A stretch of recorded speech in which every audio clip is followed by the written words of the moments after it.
स्वागत है आप सभी का मेरे चैनल पर एक नए वीडियो के साथ। आज मैं आप सभी के साथ बहुत ही इन्फॉर्मेटिव वीडियो लेके आई हूँ।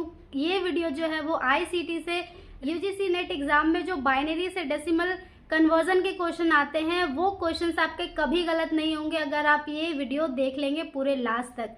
ये मैं पूरे भरोसे के साथ कह सकती हूँ क्योंकि मैंने भी उसी तरीके से हर बार आईसीटी के क्वेश्चन कन्वर्जन वाले स्पेशली उसी से सही किए हैं, तो आप लोगों के भी ज़रूर सही होंगे अगर आप लोग पूरा वीडियो अच्छे से देखते हैं। तो चलिए मैं आप लोगों को सीधे अपने कॉपी की तरफ ले चलती हूँ। मैं एक्सप्लेन करके डिटेल में आप लोगों को समझाऊंगी और अच्छे से आप लोगों को समझ में आ जाएगा। तो चलिए वीडियो को डायरेक्टली हम शुरू ही करते हैं अब।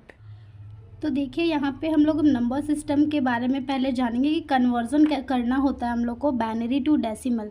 जो नेट के एग्ज़ाम में क्वेश्चन एक आता है वो ज़रूर आता है कि आप कन्वर्ट कीजिए बाइनरी टू डेसिमल में, या फिर आप उसको बताइए कि ये सही कन्वर्ज़न किया गया है या नहीं। तो कन्वर्ज़न करने के लिए पहले हम लोगों को कुछ चीज़ें जाननी पड़ती है। तो सबसे पहले हम लोग ये जानेंगे कि बाइनरी जो सिस्टम है वो है क्या। तो देखिए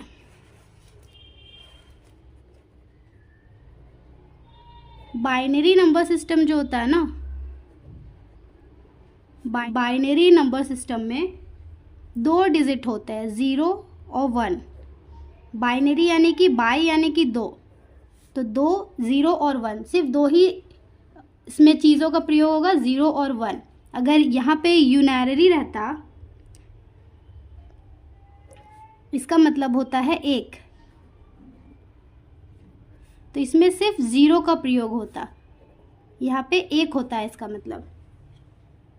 तो बाइनरी नंबर सिस्टम है तो हम लोग को 0 और 1 दोनों का इस्तेमाल करना, और केवल जो बाइनरी जो हम लोग कन्वर्ट करेंगे उसमें केवल 0 और 1 का ही प्रयोग किया जाएगा पूरे बाइनरी सिस्टम में। बाइनरी सिस्टम जो है उसका एक फॉर्मूला होता है, बाइनरी सिस्टम का एक फॉर्मूला है n बिट 2 का पावर n नंबर। आप इससे भी सॉल्व कर सकते हैं, लेकिन एग्ज़ाम में फार्मूलाज वगैरह से बहुत दिक्कत होता है, तो ये बस आप लोग याद रखिए कि ये फार्मूला होता है n बिट, यानी कि ये जो है वो बिट है, ये दोनों जो है वो बिट है। अभी मैं बताऊंगी कि बिट क्या होता है, बाइट क्या होता है, किलोबाइट क्या होता है, जीबी, ये सारी चीज़ें भी मैं आप लोगों को बताऊँगी। तो इतना आप लोगों को समझ आ गया होगा। तो चलिए अब हम लोग डायरेक्टली फार्मूला पे जाते हैं कि आखिर कैसे एग्ज़ाम में हम लोग क्वेश्चंस को सही कर पाए। तो चलिए डायरेक्टली मैं आप लोगों के साथ वही शेयर करती हूँ। जैसे कि 1 बिट जो होता है ना वो होता है 2 का पावर 1 इज इक्वल्स टू 2। अगर किसी का पावर 1 है तो वो 2 ही होता है। अगर 2 बिट है तो ये हो जाएगा 2 का पावर 2, तो 2 का पावर 2 इज इक्वल्स टू 4। इसी तरह 3 बिट है तो 2 का पावर 3, तो कितना हो जाएगा 8 हो जाएगा। तो इस तरीके से आगे सो ऑन हम लोग देखेंगे, पावर बढ़ाते जाएंगे और वो बढ़ते जाएगा। तो ये जो मैं आप लोगों को बता रही हूँ ना, यही ट्रिक है चीज़ों को सॉल्व करने के लिए। मैं आपको क्वेश्चन भी सॉल्व करके दिखाऊंगी, लेकिन पहले मैं आप लोगों को बता देती हूँ कि कैसे चीज़ों को पहले समझा जाए। तो इतना दूर आप लोगों को समझ में आ चुका होगा, मुझे उम्मीद है कि ये चीज़ें समझ आ चुकी होगी आपको। मैं आगे आप लोगों को पहले पूरा फार्मूला बता देती हूँ, उसके बाद आपको क्वेश्चन सॉल्व करके भी दिखाऊंगी। तो देखिए जो सबसे इम्पॉर्टेंट होता है कन्वर्जन के लिए वो होते हैं मेमोरी यूनिट्स। उसे याद करना बहुत ज़्यादा ही ज़रूरी होता है। तो मैं यहाँ पे आप लोगों को एक्सप्लेन कर देती हूँ कि क्या कैसे हम लोग इस चीज़ को समझते हैं। तो देखिए बिट जो होता है उसका मतलब होता है binary digit. 0 is equals two bit, 1 is equals two bit, क्योंकि हम लोग बाइनरी में जानते हैं कि 0 और 1 का ही यूज़ किया जाता है, सिर्फ 2 डिजिट्स का। तो 0 भी बिट होता है, 1 भी बिट होता है। अब 4 बिट होता है वो 1 निब्बल होता है। ये सब यूनिट्स हैं, ये सबको आपको याद करना पड़ेगा, क्योंकि कोई गारंटी नहीं है कि क्या पता इन सब से भी पूछ दे कि इतना इज इक्वल्स टू कितना होता है, या फिर इसका ये जैसे टीबी है तो इसका फुल फॉर्म क्या है, कितने इसमें जीबी होते हैं, तो कुछ भी पूछा जा सकता है। तो 4 बिट जो होते हैं वो 1 निब्बल होते हैं, और 8 बिट जो होते हैं 1 बाइट होते हैं। अब आपसे कहीं पूछ दिया जाए कि 1 बाइट इज इक्वल्स टू कितने बिट, तो आप क्या जवाब देंगे, 8 बिट जवाब देंगे, 4 बिट तो जवाब देंगे नहीं। तो ये सब यूनिट्स पे बहुत ज़्यादा ध्यान रखना चाहिए। उसके बाद जो 1024 जो बाइट होता है 1 किलो बाइट होता है। हम लोग यहाँ से ज़्यादातर जानते हैं किलोबाइट, मेगाबाइट, गीगाबाइट, ज़्यादा से ज़्यादा यहीं तक जानते हैं। टेराबाइट ठीक है जानते हैं, लेकिन उसके बाद हम लोग नहीं जानते। टेराबाइट तक हम लोग ज़्यादा से ज़्यादा जानते हैं। तो 1024 byte is equals to 1 kilobyte होता है, यहाँ से शुरू होता है। और ये इसी तरीके से जैसे 1 किलोबाइट हो, उसी तरह 1024 kilobyte is equals to 1 MB, 1 MB is equals to megabyte. अब 1024 MB is equals to 1 gigabyte, फिर 1024 gigabyte is equals to 1 terabyte, 1024 terabyte is equals to 1 petabyte PB, फिर 1024 PB is equals to 1 exabyte, याद रखिएगा exabyte. उसके बाद 1024 exabyte is equals to 1 zettabyte, और 1024 zettabyte is equals to 1 yottabyte. और yottabyte जो होता है वो सबसे बड़ा यूनिट माना जाता है अभी तक में। ये योटाबाइट तक मुझे पता है, तो मैं आप लोगों को यहाँ तक बता रही हूँ। तो आप लोगों को ये यूनिट्स ज़रूर याद करने। आप लोगों को नंबर तो याद रहेंगे कि हाँ 1024 इज इक्वल्स टू ही कुछ होगा, तो उसके बगल में अगर गीगाबाइट है तो आप लोग ऐसे याद कर लीजिए, kilobyte, megabyte, gigabyte, terabyte, petabyte, exabyte, zettabyte और योटाबाइट। तो MB, GB, TB इस तरीके से भी आप लोग लिख लिख के याद करेंगे तो याद हो जाएगा, तो आप लोगों को ज़्यादा दिक्कत नहीं होगा। अब इतना जो हम लोगों ने यहाँ पे लिखा, इसके लिए कोई इजी शॉर्ट फॉर्म है क्या? तो बिल्कुल आप लोगों के लिए शॉर्ट फॉर्म है। तो मैं आप लोगों को अभी दिखाती हूँ कि किस तरीके से याद करते हैं इन सब चीज़ों को। ये जो नंबर है 1024, इसको 2 का पावर 10 मानते हैं, बेस इसको 2 का पावर 10 मानते हैं। तो यहाँ पे एक इस तरीके से हम लोग जानते हैं 2 का पावर 10 इज इक्वल्स टू 1024, ठीक है, इसको इक्वल मानते हैं। और ये पार्शियली हम लोग इसको लगभग समझते हैं कि 10 का पावर 3 है। तो ये चीज़ याद रखिएगा, 2 का पावर 10 इज इक्वल्स टू 1024 होता है नंबर, और ये लगभग इक्वल होता है 10 का पावर 3 से। अब ये जो 10 का पावर 3 है ना, यही आपको काम आएगा सबसे ज़्यादा, और क्वेश्चन सॉल्व भी बहुत अच्छे से हो जाएगा। तो चलिए आगे देखते हैं। तो देखिए ये फॉर्मूला हम लोग यूज़ करते हैं, जैसे K का मतलब होता है 1000, तो 10 का पावर 3, मिलियन, M का मतलब मिलियन, तो 10 का पावर 6, बिलियन तो 10 का पावर 9, और ट्रिलियन में 10 का पावर 12, यानी कि 3 का इंक्रीमेंट यहाँ पे देखने को मिलता है। आप लोगों को इस तरीके से ये चीज़, इस चीज़ को अच्छे तरीके से आप लोग याद कर लीजिएगा कि K है तो 3 होगा, M है तो 6 होगा, यानी कि मिलियन है तो 6, बिलियन है तो 9 और ट्रिलियन है तो 12। अब मैं क्वेश्चन के थ्रू आप लोगों को बताती हूँ। जैसे 1 billion byte is equals to कितना, तो आपसे क्या पूछा, बाइट पूछा, क्वेश्चन तो बाइट है, और कितना पूछ रहा है तो बिलियन, 1 बिलियन। तो बिलियन का कितना हम लोग देख रहे हैं, 10 का पावर 9 देख रहे हैं। तो इतना श्योर रही कि क्वेश्चन कहाँ से पूछ रहा है, बाइट से पूछ रहा है। तो आप लोगों को शुरू कहाँ से करना है, बाइट से, और बिलियन तक जाना है, मतलब 9 जाना है, ठीक है। तो देखिए अब वापस हम लोग यहाँ पे आते हैं, बाइट से पूछा था तो यहाँ पे हम लोग आए किलोबाइट, 3 यहाँ पे हुआ, किलो में आए तो 3 हुआ ना, 3, 9, 6 और 9, यहाँ पे हम लोग आए तो 10 का पावर 3 हुआ, इसमें MB में आए तो 10 का पावर 6 हुआ, GB में आए तो 10 का पावर 9 हुआ। तो हम लोग को कितना आना था, 10 का पावर 9 ही आना था। तो कहाँ पहुँचे हम लोग, 1 GB में। तो 10 का पावर 9 ही हम लोग को आना था, बिलियन में जाना था 1, देखिए 1 बिलियन बाइट पूछा तो बाइट से हम लोग शुरू किए और कहाँ गए, बिलियन में गए। बिलियन में कितना है, 10 का पावर 9 है। तो देखिए हम लोग कहाँ से शुरू किए, 1 byte is equals to kilobyte होता है, तो यहाँ से शुरू किए, 3, 6, 9, हम लोग कहाँ पहुँचे, GB में। तो आंसर हमारा क्या होगा, सीधा सीधा 1 GB। बहुत आसानी से निकल जाता है। इस चीज़ को अगर आप लोग याद करके रखेंगे ना तो बहुत आसानी होगा। अब मैं आप लोगों को कन्वर्जन भी बताती हूँ, कन्वर्जन भी बहुत आसान है। तो चलिए अब कन्वर्जन के बारे में आप लोगों को उसका भी शॉर्ट ट्रिक बताती हूँ। क्वेश्चन प्रीवियस ईयर के क्वेश्चन के थ्रू मैं आप लोगों को बताऊँगी, जो UGC में लास्ट ईयर दिसंबर में पूछा गया, उसके थ्रू आप लोगों को बताती हूँ कि कैसे सॉल्व करते हैं कन्वर्जन आप लोगों को बताती हूँ। कन्वर्जन के भी बहुत से तरीके हैं, आप लोग यूट्यूब में देखे होंगे, लेकिन मुझे जो सबसे आसान और सबसे अच्छा लगता है, जिससे मैंने भी अपने क्वेश्चन सॉल्व किए हैं, वो कन्वर्जन मैं आप लोगों को बताती हूँ। तो इसके लिए हमें कुछ नहीं करना है। तो मैंने आप लोगों को एक बताया था ना, यहाँ पे मैंने आप लोगों को बताया था ना कि 1 बिट इज इक्वल्स टू 2 का पावर n इज इक्वल्स 2, इसी तरह 2 का पावर 2 4, 3 में 8। तो इसी तरीके से बस यहाँ पे भी हम लोग को करना है। तो यहाँ पे हम लोग क्या करेंगे, देखिए पीछे से शुरू करेंगे, 1 2 2 2 जा 4, 4 2 जा 8, 8 2 जा 16, 16 2 जा 32, फिर 64, फिर 128, इसी तरह आगे और जाते जाएगा। ठीक है, तो हम लोग को कितना का करना है, 35 का। तो अब हम लोग को काउंट करना है 35 कैसे आएगा। तो 35 के लिए सबसे पहले हमारे पास 32 आएगा, 32 में 1 लिखेंगे। अब 16 ऐड करेंगे, जैसे 32 हम लोगों ने ले लिया। ठीक है, अब उसमें 16 तो ऐड करेंगे नहीं हम लोग, कितना हम लोग को चाहिए, अगर हम लोग 32 ले लिए तो 3 और चाहिए हम लोग को। तो 32 में 1 हो गया, 16 हम लोग ऐड करेंगे नहीं 0, 8 ऐड करेंगे नहीं 0, 4 ऐड करेंगे नहीं 0। अब क्या हम लोग ऐड करेंगे, 2 ऐड करेंगे +2, तो यहाँ पे 1 हो गया, और 1 को ऐड करेंगे +1, तो कितना हो गया हम लोग का, 35 हो गया।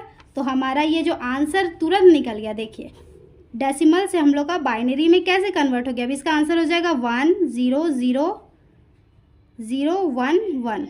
ये आंसर हमारा तुरंत निकल गया। इस तरीके से एग्ज़ाम में आपको सॉल्व करना है, समझ रहे हैं। बहुत आसान तरीके से हम लोग जो डेसिमल को बाइनरी में कन्वर्ट कर लिया। अब मान लीजिए यही क्वेश्चन हम लोग को उलट के दे दिया। ठीक है, मान लीजिए हम लोग को कन्वर्जन करने के लिए दे दिया, इसी को हम लोग को अब डेसिमल में कन्वर्ट करना है। अब इसी को हम लोग को डेसिमल में कन्वर्ट करना है। हमें तो नहीं पता कि डेसिमल में कैसे कन्वर्ट होगा या फिर इसका आंसर क्या होगा। तो चलिए हम लोग सॉल्व करके देखते हैं कि आंसर इसका क्या होगा। तो इसके लिए भी हम लोग को वैसे ही करना है, जैसे यहाँ पे हम लोगों ने नंबर लिखा था ना, बस उसी तरह यहाँ पे लिखिए 1 2 4 8 16 32 64 128 और आगे जो भी हो। तो अब हम लोग को कितना ये करना है, देखना है कि कितना आएगा। तो देखिए हम लोग यहाँ से शुरू करेंगे लास्ट डिजिट से। तो लास्ट में 1 यहाँ पे दिया है तो 1 होगा, फिर 2 भी होगा। अब 3 में 0 है तो इसमें नहीं होगा, इसमें नहीं होगा, इसमें भी नहीं होगा, फिर 1 इसमें होगा। तो अब इन सबको ऐड कर दीजिए, 32 + 2 + 1 = 35। तो आंसर सीधे सीधे 35 आ जाएगा हमारे पास। समझ रहे हैं, इस तरीके से सॉल्व करा जाता है। अब मैं आपको प्रीवियस जो एग्ज़ाम हुआ है दिसंबर में, उसके क्वेश्चन को आपके सामने सॉल्व करके दिखाती हूँ कि आखिर वो कितना आसान था क्वेश्चन सॉल्व करना, लेकिन नहीं हो पाया बहुतों से। तो इसी तरीके से मैंने दिसंबर वाले एग्ज़ाम में भी सॉल्व किया था और मेरा क्वेश्चन सही भी हुआ था। तो चलिए मैं सॉल्व करके आपको दिखाती हूँ। तो देखिए ये है दिसंबर 2023 यूजीसी नेट में जो क्वेश्चन आया हुआ है आईसीटी से जो कन्वर्जन आया हुआ है, वो क्वेश्चन मैं यहाँ पे रखी हूँ। तो चलिए इसको सॉल्व करते हैं और आपको मैं बताती हूँ कि ये क्वेश्चन कैसे सही है और कैसे गलत है। ठीक है, इसमें पूछा गया था कि 2 स्टेटमेंट दिए हुए थे और ये डेसिमल से बाइनरी में किया हुआ है, बाइनरी से डेसिमल में किया हुआ है। अब आपको इसमें बताना है कि एक सही है, दोनों सही है, दोनों गलत है, या एक सही एक गलत है। ठीक है, इस तरीके से बताना था। असर्जन रीज़न का क्वेश्चन है, तो मैं आप लोगों को सॉल्व करके ही दिखाती हूँ। तो यहाँ पे पूछा गया है 499 का, यहाँ पे आपको बाइनरी दिया हुआ है। ठीक है, तो हम लोग के पास पहला मैं स्टेटमेंट 1 के लिए बना रही हूँ। ठीक है, स्टेटमेंट 1 के लिए मैं यहाँ पे सॉल्व कर रही हूँ। तो अब हमें ये देखना है, ठीक है, कि कितना ये सही है या नहीं। तो अभी जो मैंने आप लोगों को जिस तरीके से चेक करने के लिए बताया, उसी तरीके से यहाँ पे लिख लेती हूँ। पहले 1 2 4 8 16 32 64 128 256 एंड सो ऑन। क्योंकि ये 499 है तो 128 से ज़्यादा ही होने चाहिए। तो चलिए अब हम लोग कितने नंबर है वो देख लीजिए, 1 2 3 4 5 6 7 8 9। यहाँ पे मैंने कितने लिखे हैं, 1 2 3 4 5 6 7 8 9। तो 9 यहाँ है, 9 यहाँ है। तो अब दिक्कत नहीं होगा कि कोई छूट रहा है या ज़्यादा। और अब यहाँ पे देखिए 5 में 1 का दिया हुआ है मार्क सिंबल, यानी कि ये सभी ऐड हुए हैं। तो 1 2 3 4 5 इन सभी में 1 दिया हुआ है। ठीक है, तो ये ऐड होके देखते हैं हम लोग, ये ऐड होके कितने होते हैं। तो 256 + 128 + 64 + 32 + 16, ये ऐड होके कितने होंगे, ये ऐड होके हमारे पास आएंगे 694 आएंगे। आप लोग भी ऐड करके ज़रूर देखिएगा, ये नहीं कि मैंने वीडियो बना दिया तो आप लोगों ने सही मान लिया। अगर आप लोगों को नहीं हो तो कैलकुलेटर में ऐड करके देख लीजिए कि इन सबको ऐड करने के बाद इतने नंबर आ रहे हैं कि नहीं आ रहे। तो यहाँ तक 5 हो गए और 2 0 यहाँ पे दिए, यानी कि ये ऐड नहीं होगा। और जाहिर सी बात है ये ऐड नहीं होगा, क्योंकि हम लोग को कितना और चाहिए, 99 में सिर्फ 3 और चाहिए। तो 2 और 1 ऐड होगा तो हमारे पास आ जाएगा 499। तो यहाँ 0 बैठ जाएगा और ये जो कन्वर्ज़न है वो बिल्कुल सही है। तो पहला स्टेटमेंट तो हमने देख लिया कि वो सही है, बिल्कुल सही है पहला स्टेटमेंट। तो पहला स्टेटमेंट आप लोग भी एक बार चेक ज़रूर कीजिएगा कि मैंने सही कैलकुलेट किया है कि नहीं, लेकिन मुझे पूरा विश्वास है कि मैंने सही कैलकुलेट किया है। अब स्टेटमेंट 2 के लिए देखते हैं, यहीं पे लिख देती हूँ मैं स्टेटमेंट 2। इसमें क्या दिया हुआ है, पहले आपको बाइनरी दिया है, इसको डेसिमल में कन्वर्ट किया गया है। 01 हो गया, ये है, इसको 93 लाना है। तो क्या ये सही है या गलत?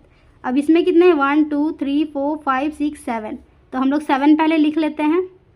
1 2 4 8 16 32 64, ठीक है, 7 लिख लिए हम लोग, जितना यहाँ पे दिया हुआ 1 2 3 4 5 6 7, 7 दिया है, 7 लिख लिए। अब ऐड कीजिए, 64 प्लस 32 96 हो गया, लेना नहीं है तो 32 कुछ नहीं होगा, तो 32 में हमारा 0 हो गया। 16 भी अगर ऐड करते हैं हम लोग तो कितना हो जाएगा, 4 में 16 ऐड करेंगे तो 80 हो जाएगा हमारा, तो 16 रहेगा। फिर 8 ऐड करेंगे तो हमारे पास 88 हो जाएगा। फिर 4 ऐड करेंगे तो 92 हो जाएगा। यहाँ पे मैंने मिस्टेक कर दिया था थोड़ा सा, तो 92 हो जाएगा। फिर 92 में हम लोग को केवल एक और चाहिए, क्योंकि हम लोग को 93 लाना है, केवल एक चाहिए, तो 0 यहाँ पे देना पड़ेगा क्योंकि 2 चाहिए नहीं, यहाँ पे 1। तो ये भी कन्वर्ज़न बिल्कुल सही है, देख लीजिए मिला के 0 1 1 0 1 1 0 1, तो ये कन्वर्ज़न भी 93 का सही है। तो इसमें हमारा जो बोथ स्टेटमेंट ट्रू होता,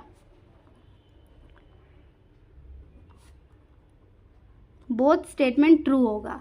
तो इस तरीके से हम लोग कन्वर्ज़न करते हैं, और मुझे ये रूल बहुत ही पर्सनली बहुत ही ज़्यादा अच्छा लगता है कन्वर्ज़न का। अगर आप लोगों को सच में मेरी कन्वर्ज़न वाला रूल अगर आप लोगों को पसंद आया तो ज़रूर कमेंट करके बताइएगा कि कैसा लगा। और इसी तरीके से अगर आपको किसी और टॉपिक का जो हर बार पूछे जा रहे हैं उनमें कोई दिक्कत है तो मुझे कमेंट कीजिएगा, मैं उनसे भी कुछ इंपॉर्टेंट चीज़ें जिससे क्वेश्चन सही हो जाए वो चीज़ें बताऊंगी। और इतना गारंटी रखिए कि अगर आप इस तरीके से कन्वर्ज़न करेंगे ना तो आपका भी क्वेश्चन ज़रूर सही हो जाएगा, बिल्कुल भी आपको दिक्कत नहीं होगा। बस जितने नंबर दिए हैं उनको काउंट कीजिए, और जो मैंने ये बताया हुआ है आप लोगों को 0 1 से लेके जाने का, बस 2 इंटू करते जाना है। तो 2 इंटू करते करते जितना नंबर दिया हुआ है वहाँ तक जाइए, फिर कन्वर्ज़न से मिलाते जाइए और ऐड करते जाइए, और देखिए जहाँ ऐड गलत हो रहा है वो क्वेश्चन गलत होगा, उसका आंसर गलत होगा, और जहाँ सही हो जाएगा तो वो सही होगा। कैसी लगी मेरी वीडियो कमेंट करके ज़रूर बताएं, और अच्छी लगती है तो और लोगों के पास भी शेयर कीजिए ताकि उन्हें भी चीज़ें अच्छे से समझ आ जाए। देख लीजिए क्योंकि कन्वर्ज़न ज़रूर आएगा एग्ज़ाम में, और आता ही है चाहे किस तरीके से भी आए। तो बाय बाय, चैनल को ज़रूर सब्सक्राइब करें और ऑल द वेरी बेस्ट।